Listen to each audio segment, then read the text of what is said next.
food. One was called Nicca food, Nicca bhatta, and the opposite was obviously Anicca bhatta. But when I saw what Nicca bhatta was, and I was living the life of the monk, I could understand what the Buddha was pointing to very easily. There are some people here, I know that some people, they're going to come to Bodhinyana Monastery on Tuesday. I know they're going to come on Tuesday morning. And in fact, if they come another day, I realize there must be something wrong. And sometimes when you come, oh, it's Tuesday already? That's called Nicca bhatta, regular food. Comes, every day of that week, on that day, and you can almost rely upon it. And I'm amazed that some people have been bringing food to monasteries, say on Mondays, for years. That's called Nicca, regular food. And Anicca, which is irregular. Sometimes it's there, sometimes it's not. It's not just rise and fall. It's much deeper than that. And many times I've used other similes. My favourite simile on that is the one of, you all know, the tadpole and the frog. The tadpole can never know what water is, because it lives in water. When tadpole becomes a frog, then it can actually leave the water. It can live outside the water for a while. It's amphibious. And because the frog is amphibious, when it goes outside of the water for the first time, it realizes the water is anicca. It's not regular, it's not always there. He knows what it's like when these things vanish. Not just rise and fall, but go. And what it's like when they're gone, not just for a moment, but for a long period of time. And that's kind of what anicca means. All phenomena that arise from a cause do not persist, because the cause does not persist. And one of the great similes which the Buddha gave on that was in the Aggiwachagota Sutta.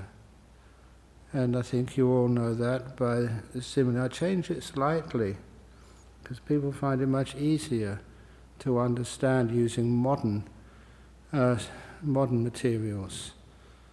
They used to say like a lamp.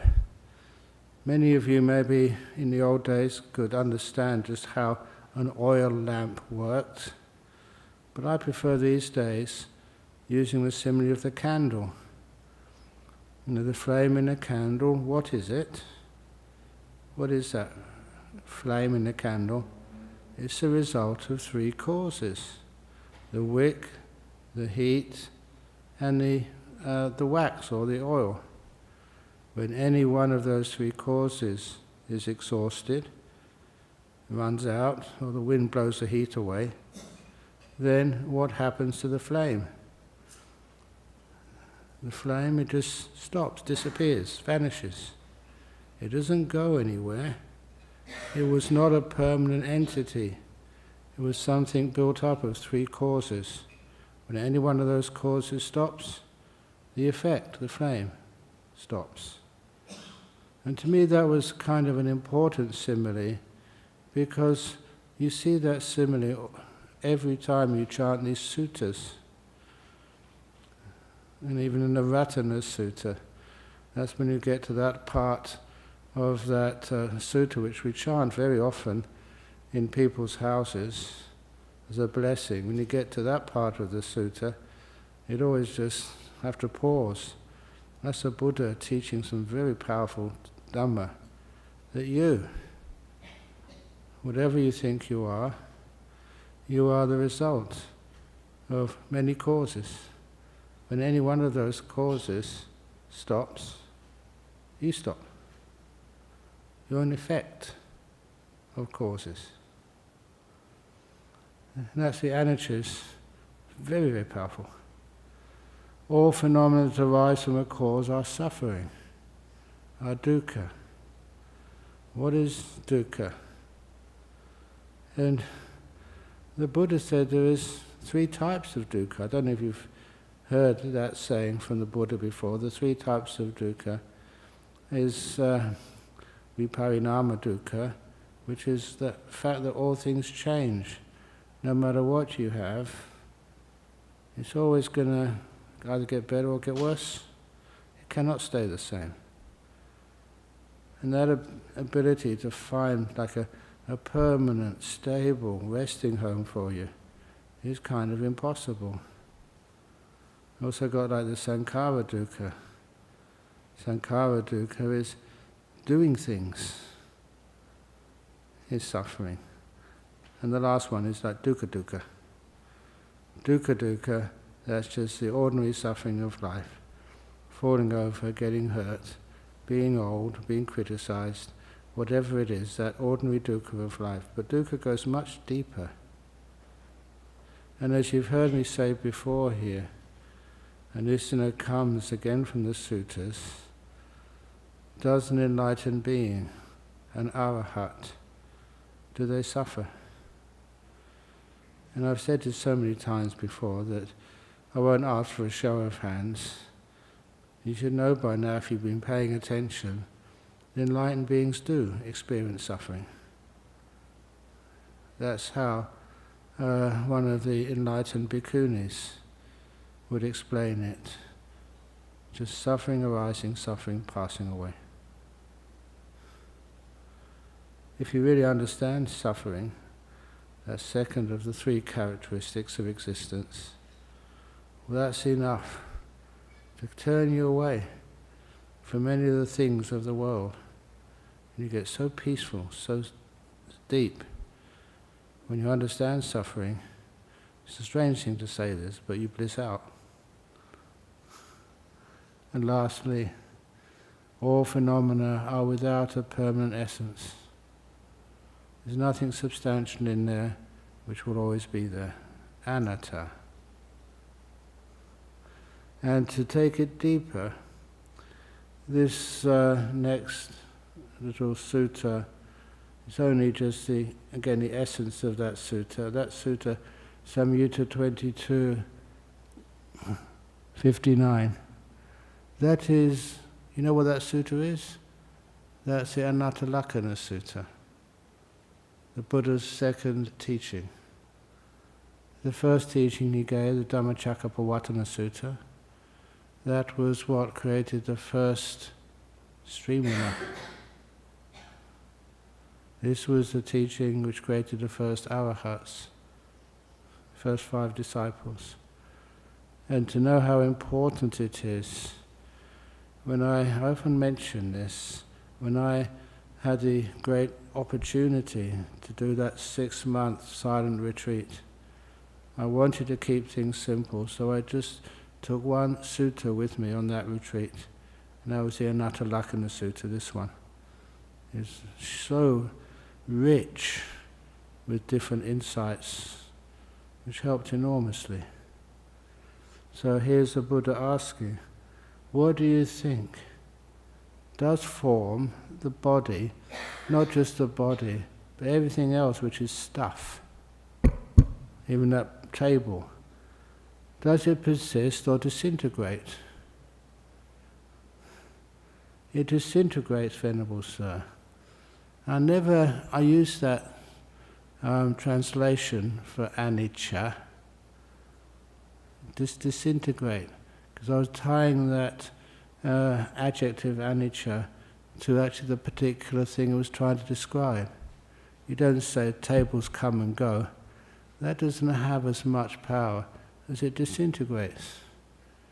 Do you come and go, or do you disintegrate? I know that sometimes people think they want to leave monuments to last forever. That is why I was always fascinated with astrophysics. Even this great planet Earth, I don't know how many memorials we'd like to keep and try and make them out of gold or something so it can last for eternity. But it's just the nature of this planet circling around the sun. In the future, the sun will expand, and it will totally subsume the orbit of Mercury, and probably Venus too. and the earth will get boiled, vaporized into dust, and cosmic dust. If you think it's hot now, it's going to get much, much hotter later on when the sun expands. It's a star, it's the nature of such a star.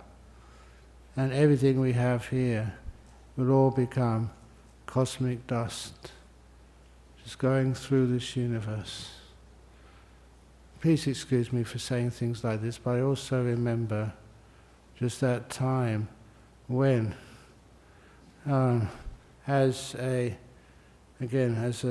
scientist, and you started to understand just how these atoms which make up our human body, the only way they can be created in this universe is having to have passed through 2 supernova, when actually stars explode. And that's the amount of power which is required to create these atoms on the higher up on the atomic table. So each one of you, if you could ask and get a response from parts of your body, what's your history? Where did this stuff come from? It's come from at least 2 huge cosmic explosions. To me, I thought that was really cool. When people of my generation used to start singing with long hair and acoustic guitars, we're all stardust. They don't know how true they were and what they would actually mean. Anyway, this is the stuff which we have. It is. Disintegrates. It's what disintegrates suffering or happiness. So it's not that much suffering, but it can never give you that permanent sense of peace which lasts forever. The permanent resting home. There are many places, such as heavenly realms, which last a very long time. What is the suffering in those places? The suffering is the knowledge that one day it's going to end. And you can't do anything about it. So that's body, that stuff, is what is disintegrates and suffering and subject to change. Is that fit to be regarded that this is mine? This I am. This is my permanent essence? No, Venerable Sir, saying to the Buddha. You can see here we're going through the 5 characteristics, the 5 components of existence, the 5 khandhas. Does experience, Vedana, persist or disappear? And if you haven't heard me before, again, I feel that is a much more accurate rendering of this word Vedana. Many times people call it feeling, pleasant, unpleasant, or neutral. To me, that is just not good enough. Experience through any of the senses. You come in here, going on holiday, going to work, being sick, getting better. All these experiences which we have, which we often explain or characterize by the physical or mental feeling which it is accompanied with it, but it's just experience of having sensory experience. That's Vedana.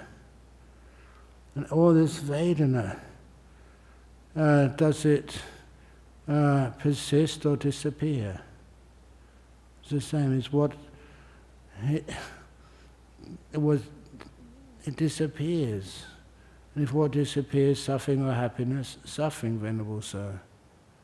A lot of times, what we call happiness, what we call just dukkha suffering, you may notice, and it's a very good explanation, that what is happiness is a pause, a space between two moments of suffering.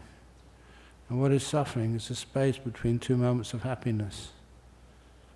And what is happiness for some is suffering for others. It's one of the reasons why, I used to say this in the old days. If a person who was very poor went to a cheap restaurant and was giving a free meal, they'd have so much happiness, it would be so delicious. If that person was rich and used to go to 5-star restaurants, that meal would be suffering for them. Your happiness and suffering is very much a comparison with what went before, what's going to come afterwards.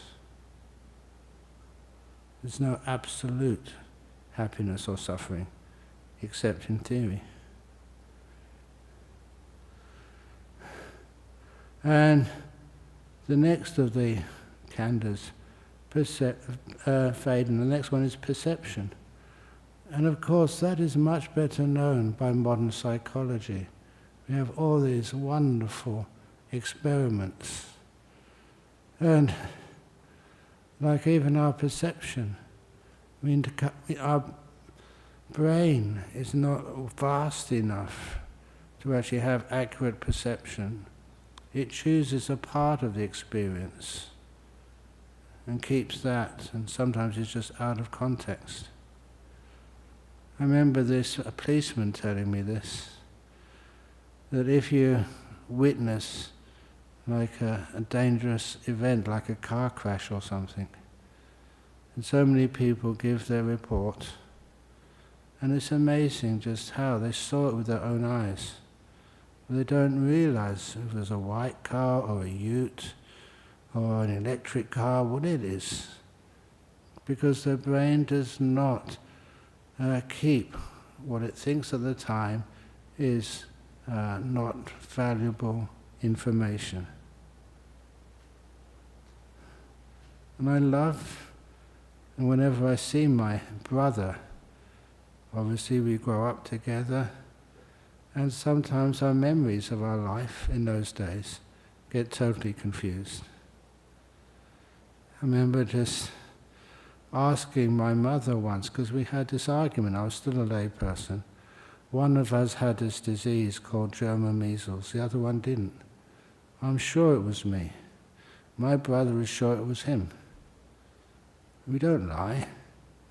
So one day we asked our mum, which one of us was it? And I remember she told me, it was one of you, but I don't know who. Thank you, Mum. Because it wasn't important. So even your perception, is that persist or change? How was it when you last went overseas? If you last went overseas, I'm speaking to one person here, you last went overseas, over to see Ajahn Brahm, what was it like? Your perceptions when you go the next time will not be the same. What you expect will not be the reality. Your expectations do influence that reality, but they don't control it. And the next one, perception, was the usual translation, for sanya. But the next of those 5 khandhas was called sankhara. And sankhara is being used so much in different traditions of meditation, and sometimes the translations are not that reliable. What sankhara truly means is your will. The thing which creates things, causes things, not an absolute creator, but does a lot to create your world. And it's also, in Pali, it's what has been created by that will.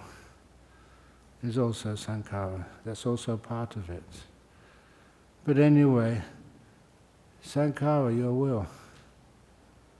Does will stay the same or come and go and alter? All of the will, your aims in life, your goals in life, what drives you, even some fundamental parts of your will. What actually is it? And after a while you will find it's not stable. It does come and go and alter and sometimes disappear altogether. And that's why when you understand it comes and goes and alters, is what comes and goes and alters suffering or happiness? It's suffering, Venerable Sir. And what comes and goes and alters is suffering and subject to change. Is that fit to be regarded thus? This is mine.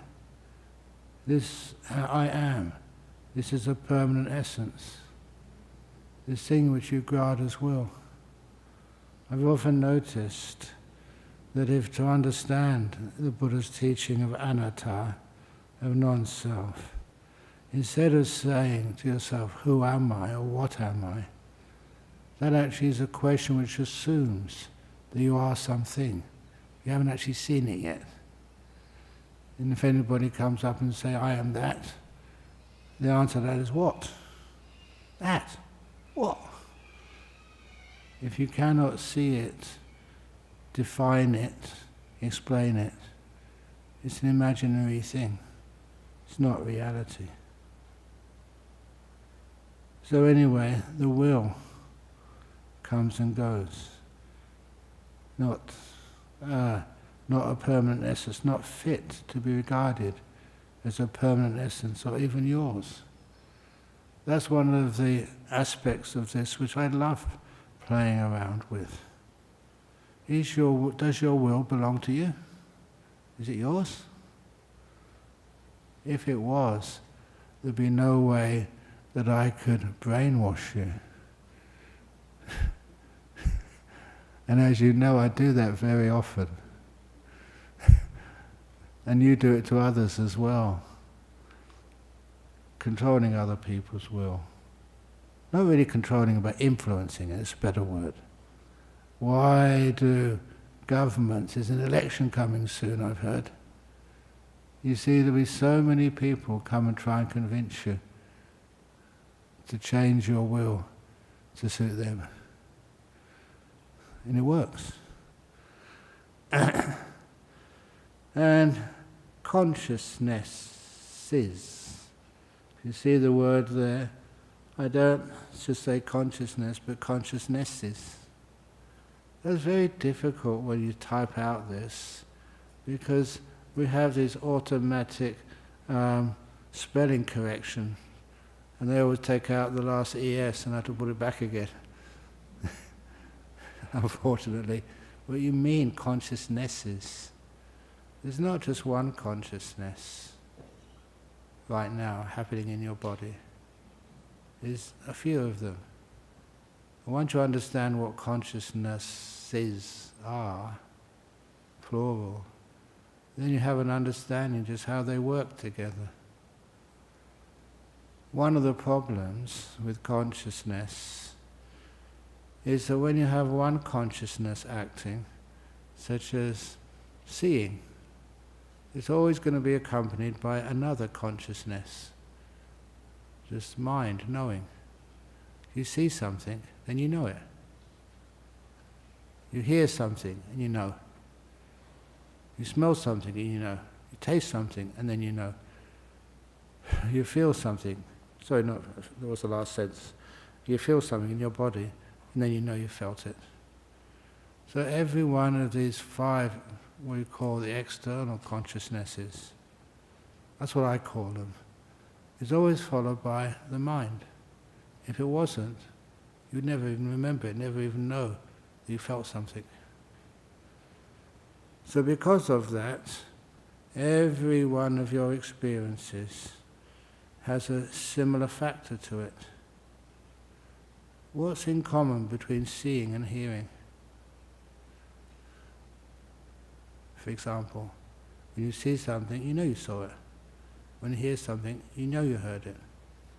And the addition of that mind consciousness is what gives these five senses the sense that there's something similar to them. Well, actually they're totally different. And the only time you really see that is just when you go into these deep meditations, the five senses vanish. You've just got this mind left. And that's the time you can understand what this mind is. And then you can see how it gives all the other conscious experiences a similarity. We take that similarity as being what is just one thing, like consciousness. And when you say just consciousness, you miss the point. There's so many different types of consciousness, 6 in particular. So, are consciousnesses constant or changing? Have you been always conscious since I started this talk today? For the last 30 minutes? Your consciousness has been changing. From one type of consciousness to another type of consciousness to another type of consciousness. When you see they're all different, you can never feel that it's one thing all the time. It's many things, one after the other, after the other, after another. A series of conscious moments. And the similarity is given by this illusion of the mind knowing. And the mind knowing gives it the sense of similarity. So, is consciousness is constant or changing? Always changing, Venerable Sir. Is what is always changing suffering or happiness? Suffering, Venerable Sir. Is what is in constant suffering and subject to change fit to be regarded thus? This is mine. This I am. This is a permanent essence. No, Venerable Sir. So the Buddha's teaching of non-self is not a theory or a dogma. It's just what, when you are still enough and you have the time to be able to hold it in front of you and to explore it, not to think about it. I say not to think about it because all your language which you use to think, all the building blocks of that monument called thought, are just all sort of made up, limited, and they never get deep into what you're thinking about. That's why I often made the observation. You never think into something, you think about it, around it. You never go into it with thinking. It's not powerful enough to penetrate. That's where you're still.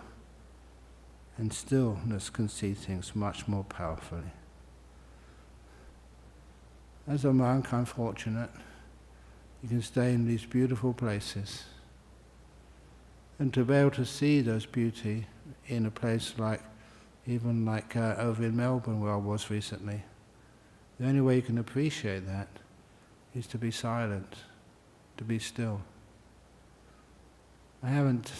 Actually, I did tell this simile recently, but I don't tell it often these days. I don't know why. And that was many years ago, when you would allow me to do exercise. I say that, and many of you say, no, Ajahn Brahm, it's good you do exercise. In the old days, I'd say, no, I'd like to walk. They say, no, we'll give you a lift. On this occasion, I think it was somebody I trusted, they trusted me, coming back from somewhere, and it was a nice cool morning, not too cool, and I asked them if they would let me out at the bottom of Kingsbury Drive and let me walk up Kingsbury Drive to where the monastery was situated. 2.16 kilometers. That's why our address is 216 Kingsbury Drive. That's how I work out the addresses, how many meters it is, from the nearest big intersection. So it's only 2.16 kilometers, it's not that far. But when I did walk up Kingsbury Drive for the first time, it's a hill, That was a wonderful experience of insight meditation. Only because I was shocked I could not recognize my surroundings. I don't know how many years at this time I'd walked up that hill, or actually not walked up, but actually gone up that hill in a motor vehicle. When you look through the windows of a motor car, I've been in your car up Kingsbury Drive so many times, Nicholas. You've driven me up there, I don't know, hundreds of times. Looking through the window of that car and walking was almost like a totally different experience. Like I was seeing a hillside I've never ever seen before in my life. And it was so striking how you could see so much more that I couldn't help but just stop and stare in kind of disbelief. When I stopped and stared, then I saw much more of that hillside. It became more beautiful. And I soon got this explanation to why. I knew enough about science to know that, what is seeing? Just, you have the pupil in your eye, and the light goes into that and reverses, goes upside down and forms an image on your retina. And if you're looking through the window of a speeding car, not a speeding car, but just going at its normal speed, the light which you see, or which falls on your retina, does not have enough time to form a full image. Even it's just a quick snapshot. It doesn't show detail. And even more important, the color is not fully formed. It's like watercolors, washed out. It doesn't have that life and beauty and the detail. So when I just walked, it became more beautiful, could see more detail. When you actually stopped, and you didn't think, because think was going to disturb the process of being able to fully see, just with that one sense, what was happening out there. And when I just saw, what you saw was just not the tree trunks, but all the bark shapes, the shapes of the barks, the cracks in the trunk, the different colors, and see the grass. It was a sunny morning, and so the grass was actually gorgeous. It's like it'd been floodlit, just by the light of the sun. And you could see the different shades of green, and just the way that every blade of grass was totally different than every other blade of grass. And the river in the valley, and the rocks, and the texture, the shape of the hillside. And it became delightful. And I'd never seen that hillside look so beautiful and saw it in so much detail. Simply because I was going slowly and stopped. And when you start to go slowly and become still, it's amazing just how much beauty you can see, how colors become enhanced, and just how you can see so much detail, simply because of stillness. That's one of the reasons why. Only when you're still and stop moving, and just stay here, then you have the opportunity to see the Dhamma. Why is it, I once thought, why is it that these great enlightened beings which I saw in Thailand and other places, why were they always so happy when they understood suffering? Shouldn't that make you miserable to actually contemplate suffering all your life? Of course it never does, it just blisses you out. Anyway, you never feel that any of these things, when you see them clearly, is a permanent essence. a self, a soul. You don't own them, they're not yours. And I always liked that one, they're not mine. So when I had 6 months to do nothing else but meditate, I thought, wow, I can really control my meditation and get it really deep. As soon as you start thinking like that, it's your meditation, then it always goes pear-shaped. When you think, I don't own my meditation, I'm going to sit here and do nothing. It's not mine. It's not my consciousness. It's not my will. It's not my perception. It's not my experience. It's not even my body. It's what the Buddha kept saying. And I kept on reading that and reading that and reading it till the message gets in. When the message gets in, your meditation takes off. How many people keep on saying, meditation is hard to do? You're right. It is hard for you to do. But if you don't do it, it's the easiest thing in the world. Do you understand? Being too much like a Zen monk now. Okay, so those are the 3 characteristics and the Buddha's teaching on the Anattaloka Sutta, or part of it. And I'll just carry on with the Anatta doctrine and then I'll open up for some questions. I love these are similes which the Buddha gave.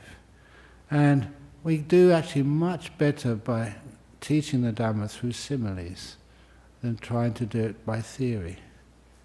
And the Buddha was saying, suppose that this river Ganges, obviously that's where he lived, over here would say maybe the Swan River or the Canning River, or to be more to the point for the monks, the Serpentine River. Suppose that the Serpentine... no, I'll be serious. Suppose that the Ganges River was carrying along a great lump of foam. A person with good sight would inspect and carefully investigate it, and it would appear to them to be void, hollow and empty. For what solidity could one find in a mere lump of foam? I don't know, are there any physicists here other than myself? I always remember that. They said if you look at anything and you go deeper into it and deeper into it and deeper into it, what is it? When you get to about the Planck constant, minus 26, 10 to the minus 26 meters or something. That's really, really small. And that time you can't define anything. I always remember them saying, at that time, that stuff is just foamy. They use that because of, you can't say something is or isn't. So it's, some is, some isn't. And it's like foam. That was a simile, which, I forget who it was who started talking about that. But when I saw that, I thought, yeah, the Buddha was right, deeper than he knew. Anyway, suppose, investigate, it would appear to them to be void, hollow and empty, for what solidity could one find in a mere lump of foam? So too, whatever kind of form, body there is, and this is also what I like about this, is try to make sure this is not just a body or your body or certain types of bodies. Whatever kind of form there is, whether past, future or present, one's own or others, gross or subtle, inferior or superior, far or near, you inspect and carefully investigate it, and it would appear to you to be void, empty, insubstantial. For what solidity could there be in form? In forms, in form, sorry. Suppose it were raining and big raindrops are falling. It's nice to think of rain this time of the year. Suppose it was raining and big raindrops are falling and a water bubble arises and bursts on the surface of the water. A person with good sight would inspect and carefully investigate it, and it would appear to them to be void, hollow, and momentary. For what permanence could there be with a water bubble? So too, whatever kind of experience there is, whether past, future or present, one's own or others, gross or subtle, inferior or superior, far or near, you inspect and carefully investigate it, and it would appear to you to be void, empty, momentary. For can anything constant be found in experience? A water bubble from a water drop hitting the water on a river or a lake.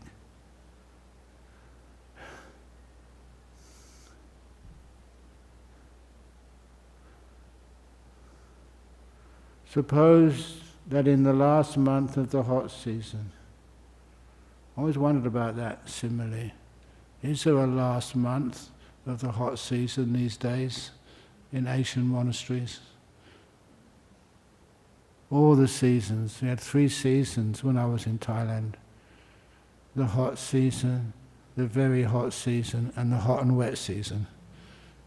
All the seasons were hot.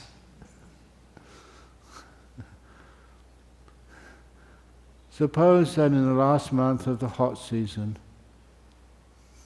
around noon, a shimmering mirage appears. A person with good sight would inspect and carefully investigate it, and it would appear to them to be void, hollow, and illusory. For what reality could there be in a mirage?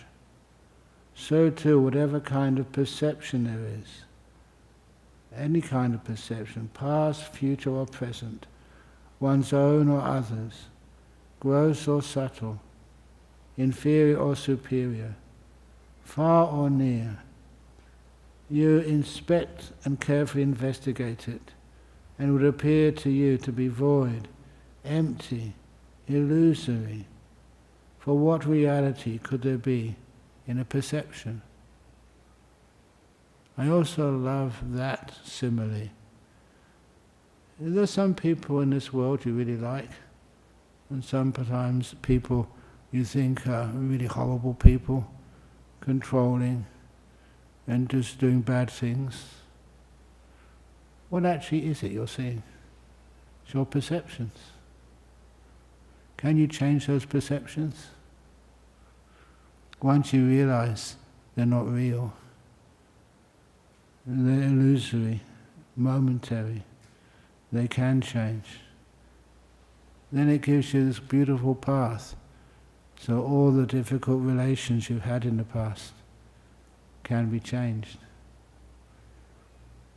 You know, I remember this story from Sister Hui Kan. She did allow me to put in one of the books, in one of the stories somewhere, about one of her disciples. She was a Vietnamese girl, and she married this Australian man. She was a very, very good woman. Husband loved her and treated her well. But her mother-in-law hated her just because she was Vietnamese, nothing else.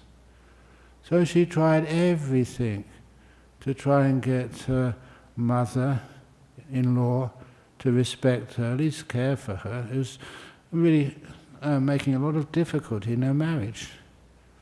So she actually went to the temple, she meditated, she chanted, she did all sorts of stuff. What actually worked eventually, that she was just almost going crazy with all these attempts to change her mother's perception of her and get her to like her.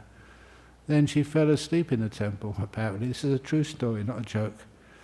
And when she fell asleep, she had this vision of the Mahayana symbol of love and mercy, Kuan Yin. And then when she saw Kuan Yin in her dream, she said, "Oh, what's Kuan Yin coming to visit me for?" And she looked more carefully. And it was the usual, what she expected a Kuan Yin to look like.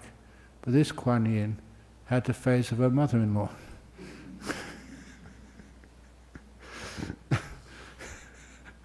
And that was it. That changed her perception of her mother-in-law to someone she kind of worshipped, or she told to worship, and be kind. And then a few weeks or months, or I don't know how long, the relationship totally changed. Well, that's a beautiful story. That's actually her truth. That's how perceptions aren't yours. You can change them. Anyway, suppose there's a person needing hardwood, needs some timber to build a kuti or something. They would take a chainsaw. Now this is not what the Buddha said. Needing hardwood would take a chainsaw. They say a two-handed saw. I don't know about you, but I remember when I first went to Thailand, sometimes we had to saw our own planks to make kutis. It's really hard work.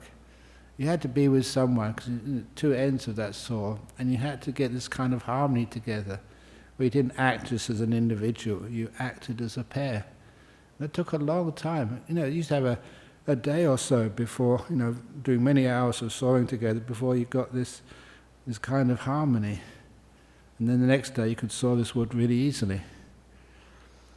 So anyway, needing hardwood would take a chainsaw and enter a forest. That's what you do these days, if you were allowed.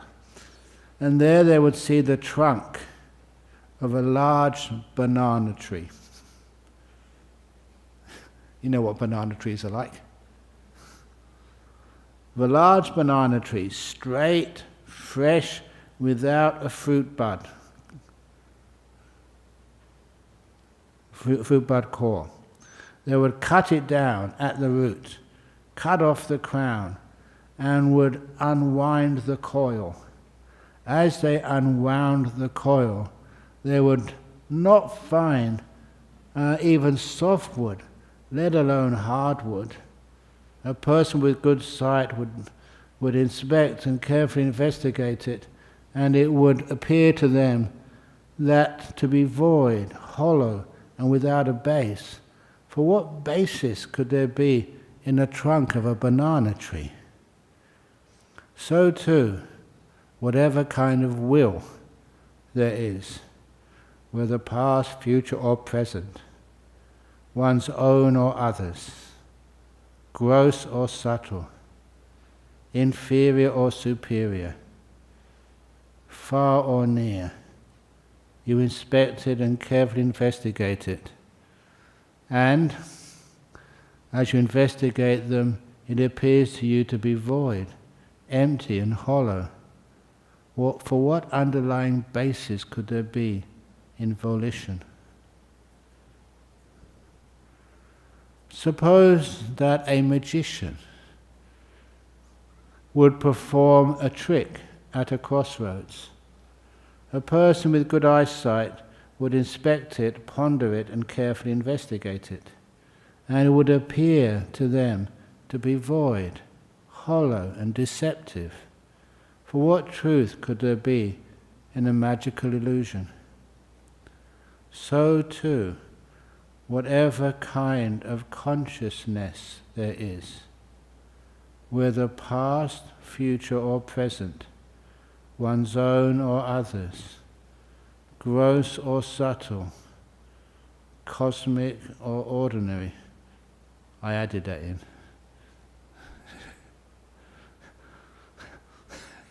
Inferior or superior, far or near. Imagine how many words we add to the word consciousness to try and make it more substantial, more powerful. But what the Buddha is saying here, I've got to stick to what the Buddha said. Gross, one's own or others, gross or subtle, inferior or superior, far or near, you inspect and carefully investigate it, and it would appear to you to be void, empty, and deceptive.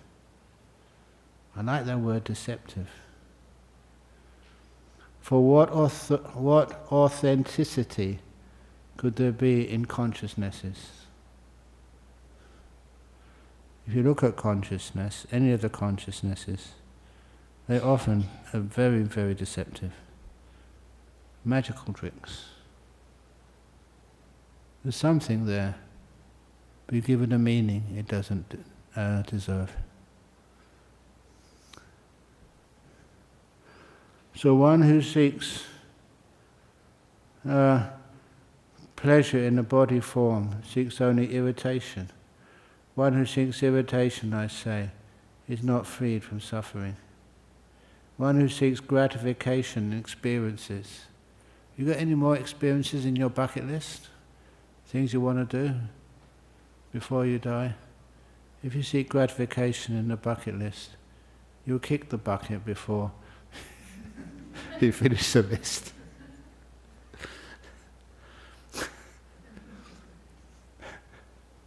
One who seeks gratification in experience seeks only disappointment. One who seeks disappointment, I say, is not freed from suffering. One who seeks reality in perception seeks only illusions. One who seeks for illusions, I say, is not freed from suffering. One who seeks contentment in volition seeks only frustration. If you have volition, you always want to change things. You can't be content. Anyone who seeks contentment in volition seeks only frustration. One who seeks frustration, I say, is not freed from suffering. And one who seeks eternity in consciousnesses seeks only for the affliction of more rebirth. One who seeks for rebirth, I say, is not freed from suffering. Okay, I better say this last little phrase. Why this laughter? I'm guilty. Why this joy when it's ever burning? Shrouded all about in gloom, won't you look for the light? Look at this attention-demanding body. I love that phrase. Can you leave your body alone? It always demands your attention. You're moving your legs, you're scratching something, you're moving it this way and that way, you're moving your hand and stroking your arm. We all do that. We do it so often we don't notice it. It's kind of usual. If you see someone sitting perfectly still, not moving, how often do you do that? Or can you see that? I remember we did a trick on poor Ajahn Brahm years ago. He was doing some meditation and we were filming something, so we actually just filmed him sitting meditation for half an hour. And then afterwards, we never told him until we actually showed him, we speeded it up. He passed. He's speeding up, or just normal speed, he was still. Well done.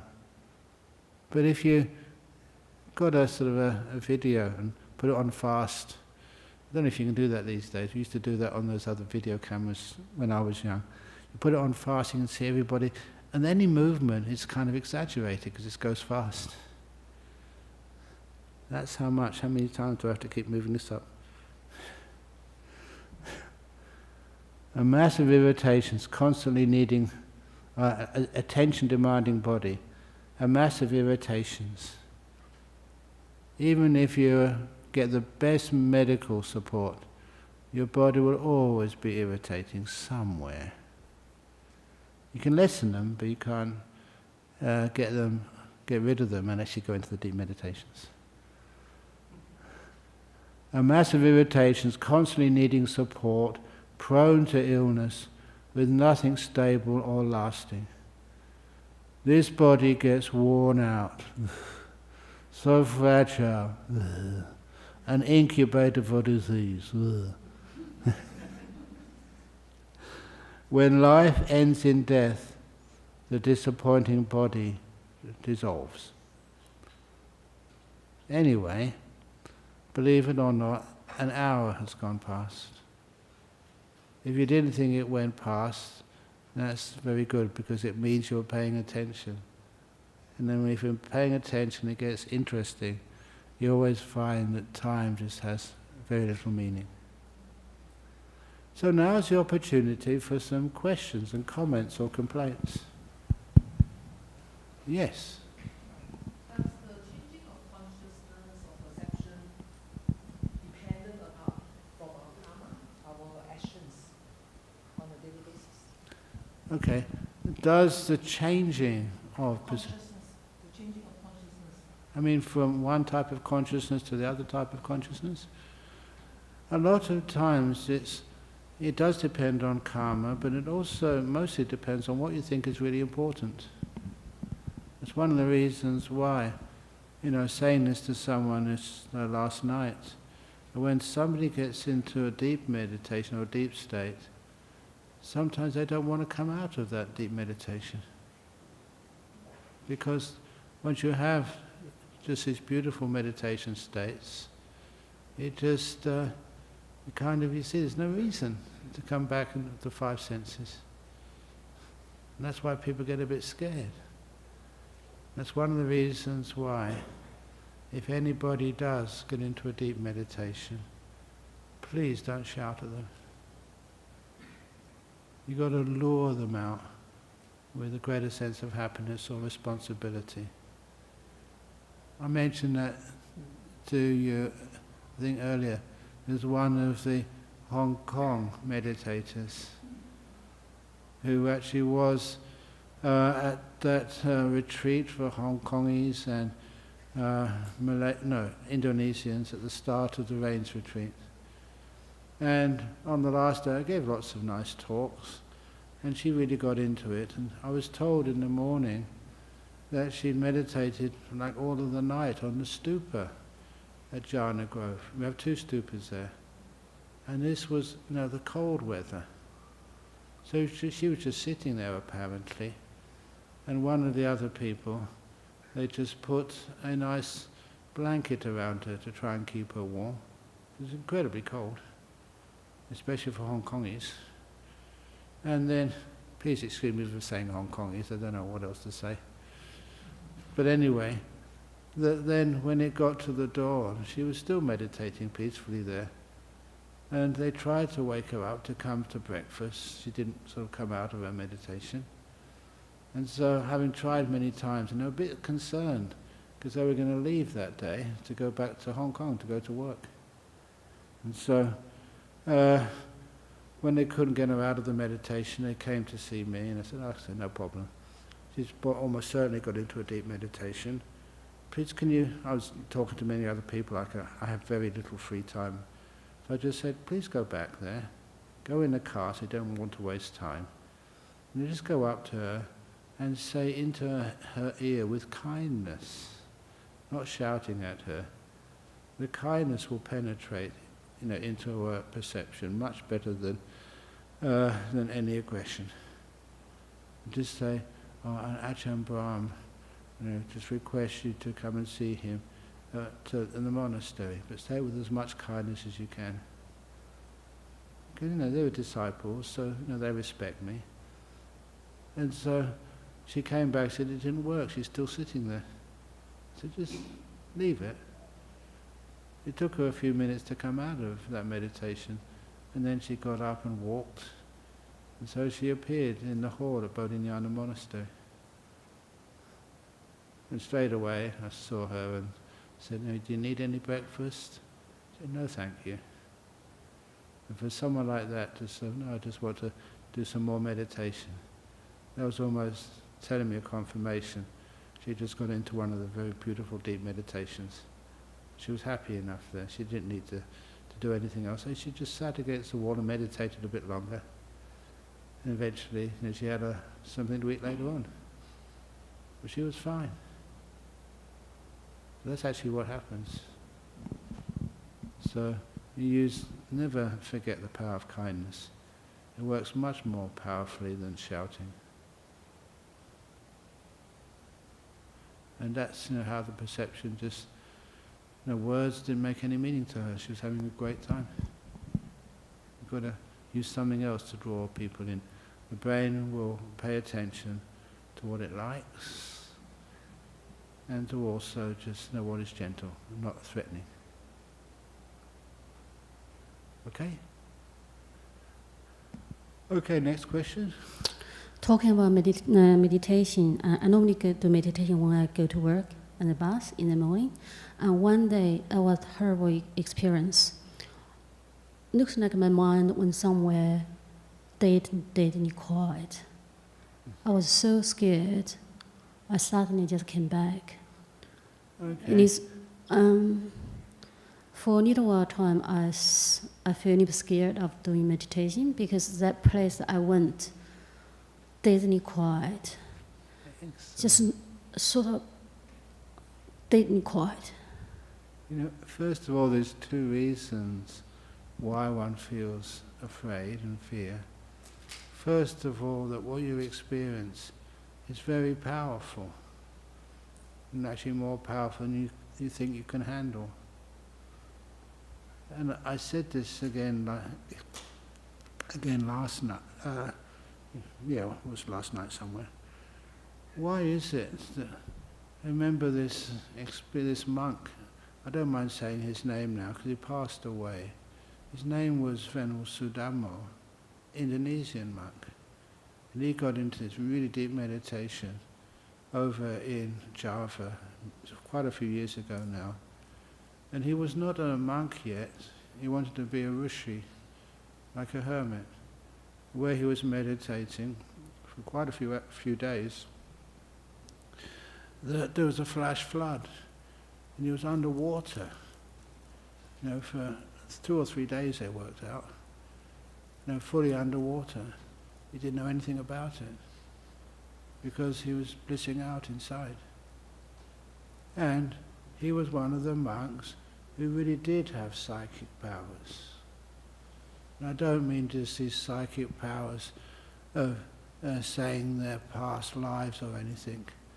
This was quite juicy psychic powers, as you might say. Because one of my disciples' friends, she was a princess, a granddaughter of one of the Thai monarchs many years ago. And she rebelled, and she became interested in meditation. So she used to go to Wat Bhawan in Bangkok on a Saturday afternoon, where this Thai monk would give a class on meditation. Just, usual teachings on meditation. But on this occasion, that she felt there was something weird going on in the room. Something extraordinary. So she opened her eyes. And what she saw, and this was someone whose honesty I don't doubt for 1 minute. What she saw, she said, was like laser beams coming out of this monk's eyes into another woman in that room. Real, not false, not special effects, but a real live psychic power. Laser beams, zoom. Would you like me to show you that? You might say that, but actually the reality is opposite. This woman, when she saw that for herself, well educated, just always challenging things her whole life. When she saw that, she got so scared. She got up and never went back. It's one of the reasons why, you always say, interesting psychic powers for entertainment. When it's actually real, it's as scary as anything. It's a power, you're afraid of the power which you haven't got. Like seeing an elephant, like seeing a snake. Why are people afraid of snakes? Snakes usually don't harm you. So that's one of the reasons why you're afraid, because of the sheer power of what you're about to experience. And number 2 is you're going to places where you haven't been before. And they're perfectly safe. That's one of my jobs, and I often say this. If you come on one of the retreats, You know, I like telling the stories of people who go into these deep states of meditation, and you're absolutely perfectly 100% safe. In fact, you'd love it to go deeper in there, and just whatever you perceive, any sense of beings in there, all those beings you see in there, they're just created by the mind. They're not real. They can't harm you. It's impossible to harm you. That's one of the things science research, you know, with that fellow Bernard Carr, I keep on mentioning him, we were also members of the Psychic Research Society in Cambridge. He became president of the Psychic Research Society, and he was one of the inner 2 or 3 assistants of Professor Stephen Hawkins. And eventually we got his emeritus professor of theoretical physics in London University, this Bernard Carr. He was an intellectual giant, but he was also a good mate, a Buddhist, and also a member of the Psychic Research Society. I always wanted him, when he came here, to give some talks, to talk more about that part of the world.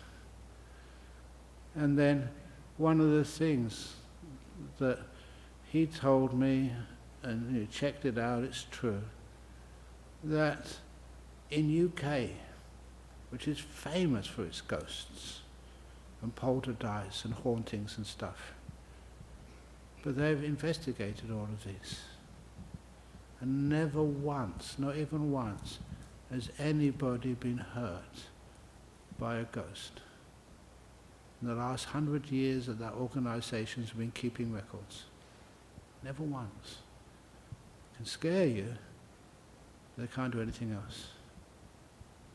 Even being in rooms where things are flying through the air, they shouldn't be flying through the air. They never hit anyone. Never. And that's a kind of science which I thought was really interesting. No one gets hurt by ghosts or poltergeists or anything like that. All they can do is go,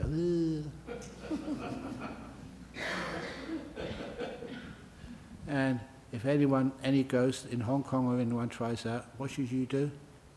Go back. I mean that, it's not a joke. Okay. Yeah. Okay. Thank you. You'll be next. Ajahn, I was just wondering if there is any significance in the order, the anicca, dukkha, anatta. We always say in that order. There's no kind of real significance for either learning or practicing or connection between them in that order? No, I don't think there's any reason for the order. But I know that anicca, when it's translated or explained as just impermanence, coming and going, that description of it is so superficial, it doesn't go deep enough. It's one of the reasons why everybody thinks of those 3 characteristics. They can see that, oh, so easy, everything is impermanent. But it's not just rise and fall. You can see that, you just sit by a lake and see the waves come up and the waves go down. But a better description of anicca is just sitting by the lake and the whole lake vanishes. That's much more scary, but it also reveals a lot. You know that simile which I love saying about going to a Zen monastery in England as a layperson. And that was actually quite a sacrifice going there, because I had a choice. There was a concert of the Rolling Stones in that area. I had a choice of going to this retreat or being sensual. So I chose the retreat. And I've never been on a Zen retreat before, but one of the things you did, you meditated with your eyes open. The thing which helped me was I knew how to keep my mind still and peaceful.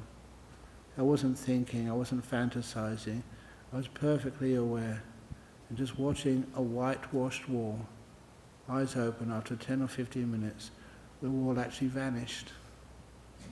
I didn't close my eyes, but there was no wall there anymore. The whole thing disappeared. Now most people would be scared.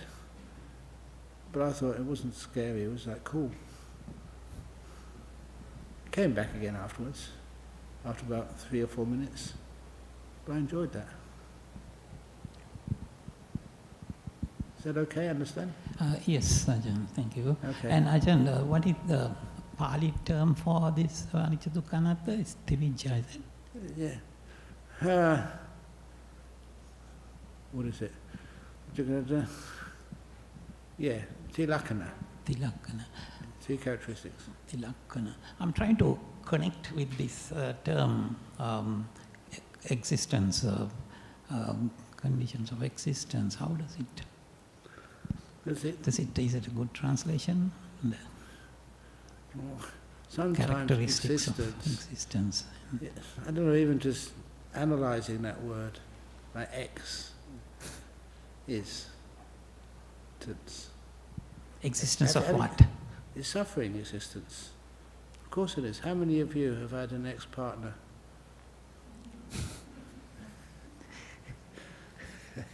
Is an ex suffering? I'm only joking. But the existence is caused. It's not. This is another fascinating thing. We think existence is always there, and we just actually come to visit it. But it was much more easy to understand. I use my science in sort of Schrodinger's equation, and Schrodinger's cat simile. I love this simile. Only it's a thought experiment, so don't criticize me because this poor cat, could get killed in this experiment. You know this one? It's not a joke, it's just Erwin Schrödinger invented this, and it changed a lot of ways people thought about existence. He said, if you put a healthy cat in a box, it's not going to starve or be asphyxiated, but in that box, which you cannot see what's happening inside, there is a cyanide pill and a cesium atom. If that cesium atom decays, then the cyanide pill will get broken and the cat will be poisoned to death. And that's a bit say, Ajahn Brahm, what are you saying that for?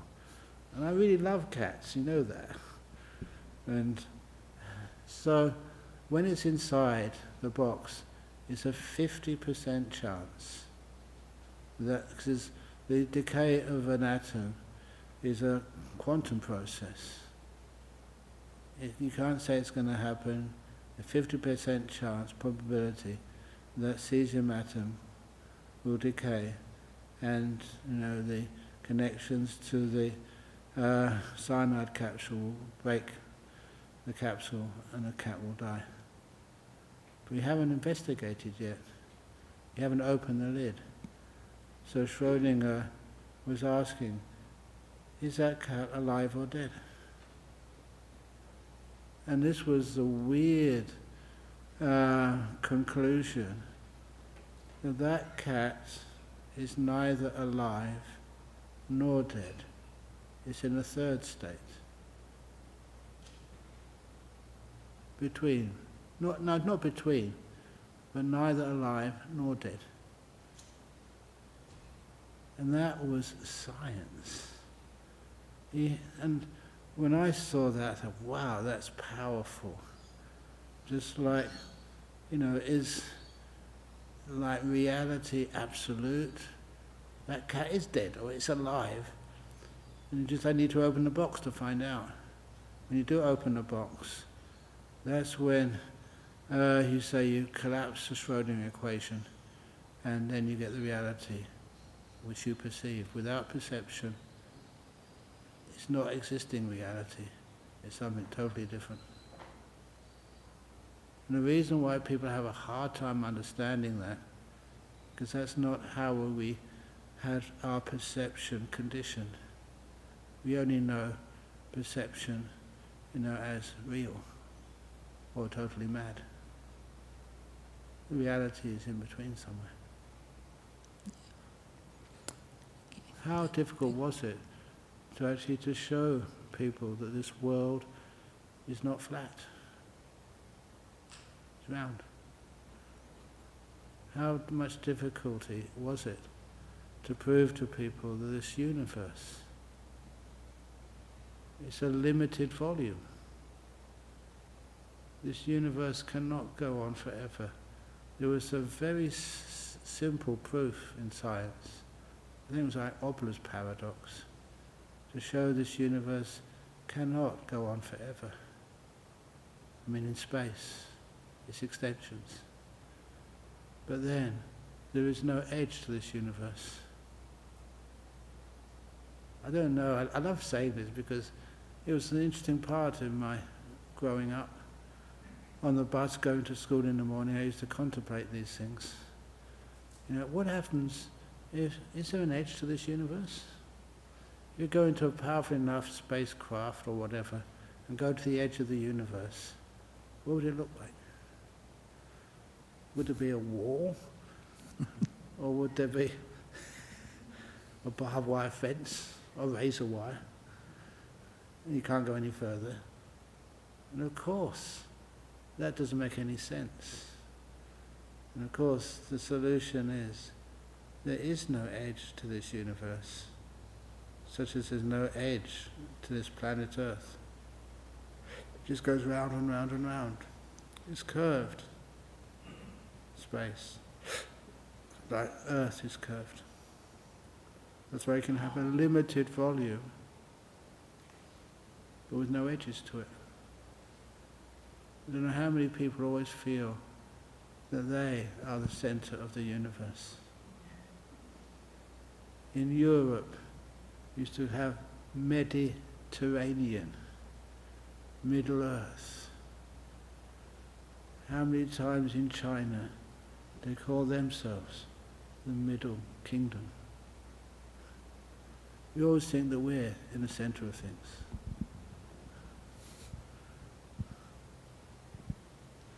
Anyway, one more question. Yeah. Thank you. I'm just over here. Thank you for being patient. Thank you, Ajahn. Give me a chance. Just talking about the quantum. You just mentioned about quantum. In the future, maybe the quantum computer can solve a lot of problems. People using AI now. So I have two questions. Relationship between the quantum energy and the meditation energy. Second question is, what do you see the people relying on the quantum computer and the AI will lead the human beings to what stage? Of course, they solve a lot of problems, but cannot solve how to be happy. So. Exactly. So anything which modern technology can do will be to make it more clear our limitations and sometimes our stupidity. Why is it we can't live together? Why?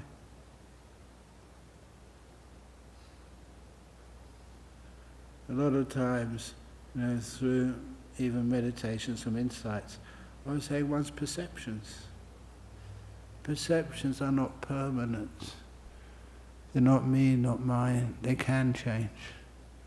And if we can learn how to change perceptions, to respect one another, to be kind to one another, then that's a great way we can make for a better world.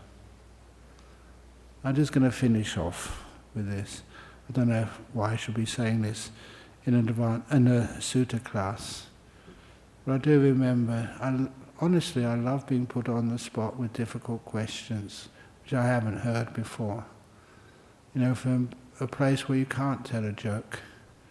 And this was at that conference some years ago, over in UWA, and I was co-presenting with the abbot of the Benedictine monastery here in Western Australia.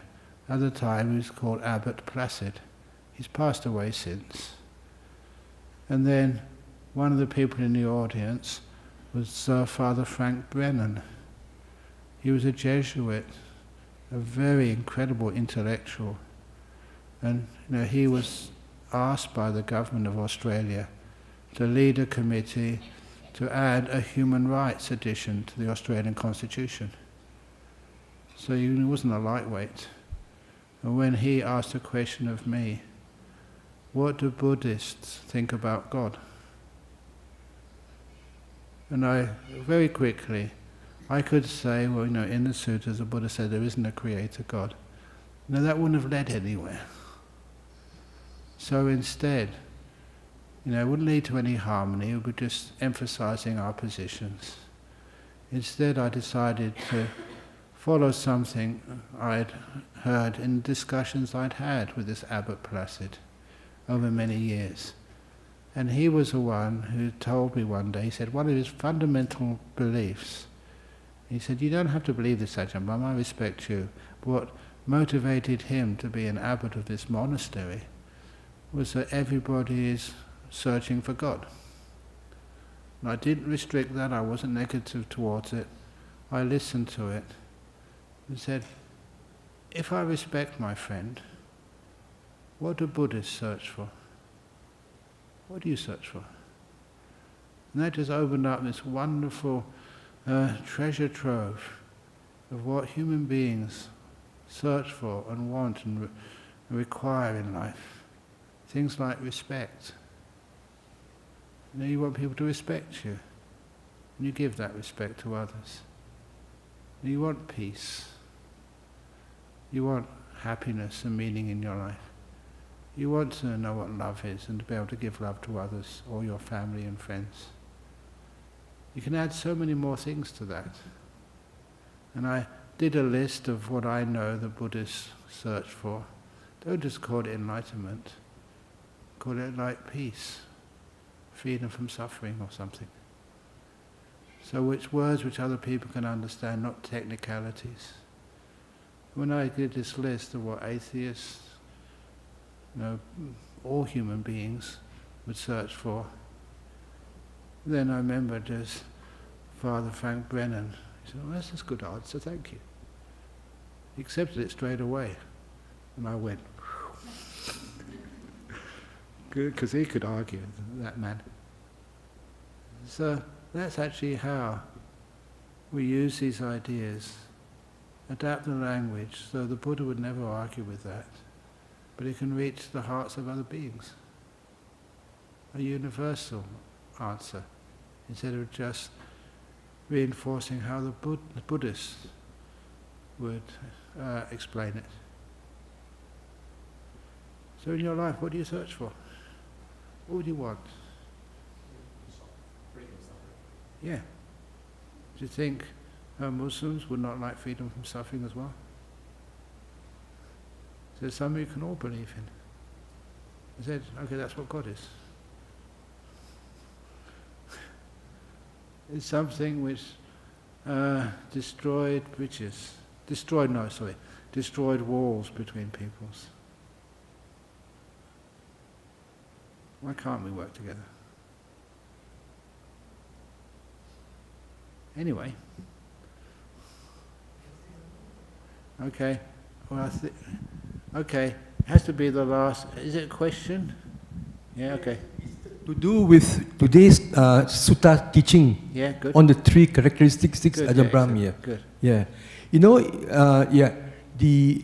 In the trick, the Buddha, in the trick has already told us that things are impermanent, there's no self, and unsatisfactory suffering. Okay. Don't you think, Ajahn Brahm, the problem with us, our suffering here, our human beings, is whenever we have a problem, we treat things as permanent. It's not permanent, but when there's a problem, we magnify it and we keep harping on it, the thing. Yeah. Isn't it? That's the, So if we can learn to know that that's impermanent, it's no self. It's not, and to let go, let go.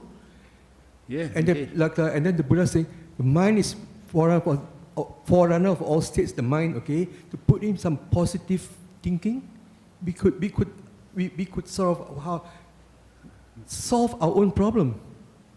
because it doesn't become our problem anymore. Sorry? Not me, not mine, not the self. Mm. You can be irresponsible. Yeah, but I think that when we have a problem, the Buddha has already taught us how to Oh yeah. how to overcome our problem ourselves, isn't it, Ajahn Oh Brahm? yeah. Yeah. But just those teachings, it doesn't become a self thing anymore. It always becomes an us. Mm. So we solve our problems. Ourselves. We. Yeah, we. Our. Yeah, from his teaching, from the tools and Ourselves, all these yeah. things. Yeah. That's much better. Mm. Excellent. Okay. Has to be very quick. You know, when you talk about the first group of Arahant, the first group Yes. of the Buddha, and you give the sutta reading, Yeah. and you use the same reading for your reading. My question is more, do you think, I mean, I don't know the detail of all the stories that people tell how to become Buddha, become the Yes. first three lunar, and then this group that I heard from you now is the first group of Arahant. Yeah. My question is, I'm going to comment on the question as later. Do you think this is the time if you leave all subject to license, subject to seizing the one-liner, Yes, yeah. Buddha, and this teaching of this anatta, lakkhana, Yes. sutta, with these two teaching, the way I see just possible, that actually this is where the time you can show that they don't know jhana, only Ajahn, only the Buddha came this where they know the jhana, and that's why they can witness all subject to license, subject to seizing, and that's where they're all false view about Atma, all these things Yeah. can be broken. I think when they first listened to Dhammacakkappavattana Sutta, I don't think many were practicing the jhanas. That's what I mean. Yeah, true. But then what happens when the Buddha was staying with them for the rains retreat? Then he would not teach them just straight away. It took a while Yes, while he was so teaching jhanas. this is how I see it, this two reading. Yeah, And that's why I also think that we can't even draw the conclusion that we need, I use here the terminology, we need the four jhana, the sama samadhi is the four jhana, yeah, and you go on, the place is called four arupa, I don't use the word arupa. Yes, yeah. I use here. You can't draw from this two that we thought that I interrupt you for explaining the detail of how the Buddha interact with them, teaching yes, my point is that we can't tell that they are a group of Arahant. We can't tell whether they definitely have the four jhana, I can justify it. Yeah. But we can't tell that they must have arupa jhana. Arupa. No, you don't need arupa. You But can't it- justify it from this new reading and from what I see. Yeah, no, this is... But they definitely must have the four ma- jhana to say that the Buddha prepare them for the mind for this Yeah. anatta. And when he gave that talk, that was what was the last thing they needed. And they became fully enlightened. It's actually in the text. So that's why I don't understand why a lot of modern teachers still keep insisting that wrong view is because wrong samadhi is because even though they got jhana, four jhana, I think it's very wrong, not very good teaching like that. Yeah. Sorry, I just very rudely just jump. Okay, yeah. No worries. Okay, we did say a very quick question. Yeah, because of Yeah. that I jumped so many things. Okay. So I think that probably will be sufficient. It's an hour and a half now for this class. Thank you all for listening, and I wish you a very happy evening.